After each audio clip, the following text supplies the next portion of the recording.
bisa dijelaskan panjenengan terkait dengan akuntansi ini tadi?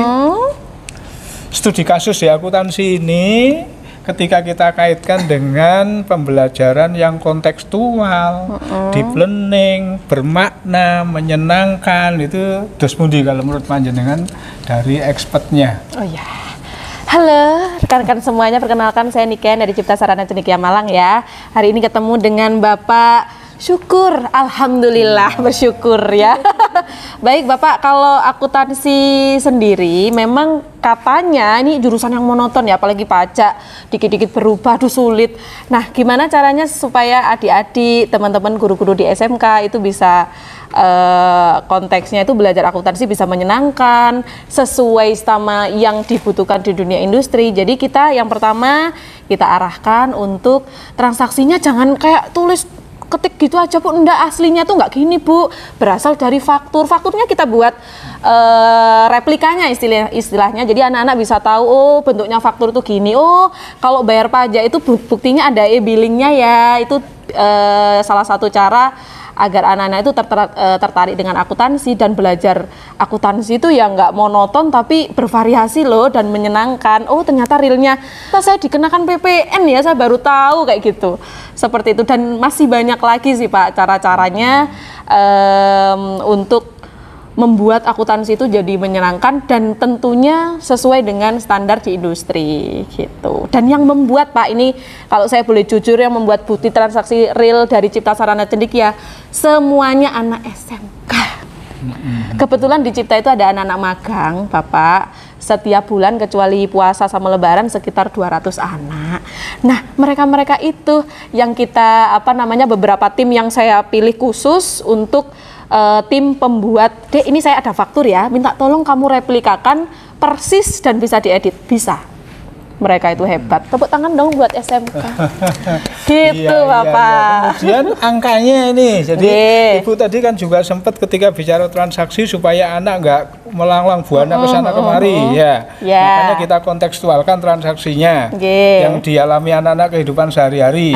Betul. Nah, mengenai angkanya, ya, karena saya tahu angkanya di akuntansi ini kan selalu juta sana. Nah, itu tadi. Jadi kita padukan di mana coba? Oke, kalau angka ini kalau untuk pembelajaran tidak dari juta-juta saja, dari nominal paling kecil pun bisa, kayak nota dan sebagainya itu dari tidak sampai juta bisa.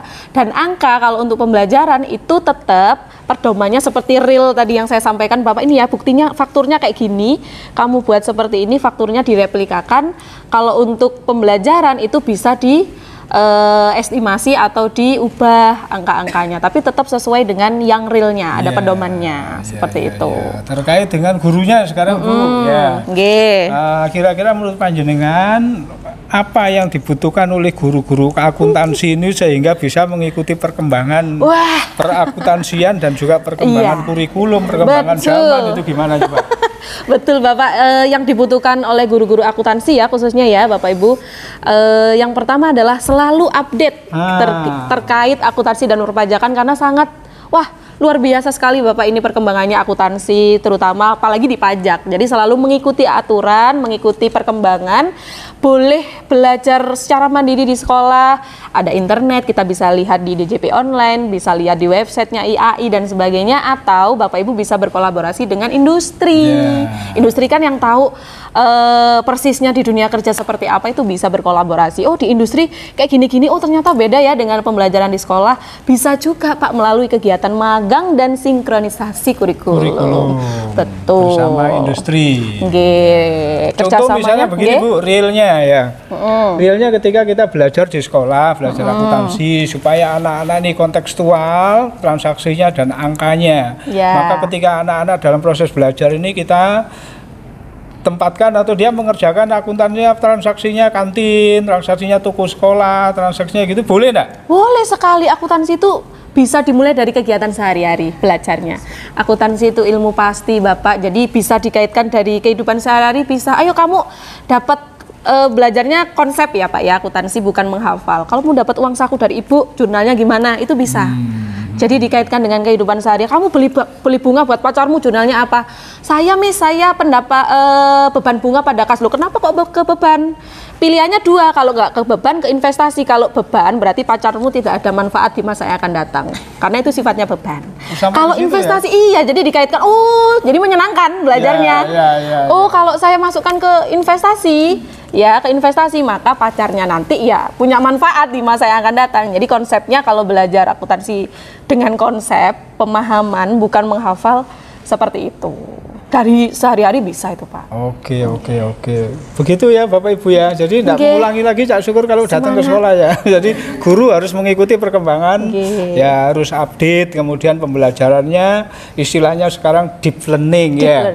Deep learning itu adalah mindful ya. Mindful itu anak-anak belajar fokus dengan pembelajarannya. Gimana caranya supaya fokus? Maka dia harus enjoyful. Gimana supaya dia enjoyful, maka harus meaningful, kan gitu Bu ya? Betul. Harus yang kontekstual, harus yang sesungguhnya, begitu kan ya? Betul. Akuntansi yang jelas bisa kan ya, begitu ya? Bisa, Bapak. Bisa. Begitu.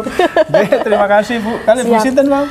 Dengan Bu Niken. Bu Niken, Pak Syukur, Inje, salam kenal. Dicatat Mas, Bu Niken ya. Iya. Terima kasih Bu. Terima kasih banyak Bapak. Ditunggu kedatangannya di Malang, nggih. Monggo mampir di Jalan Paiduri Pandan nomor 11 Telogo Mas Malang. Sampun, inggih saya matikan ini. Terima kasih ya Pak, sudah main-main, sudah berkunjung ke sini, sudah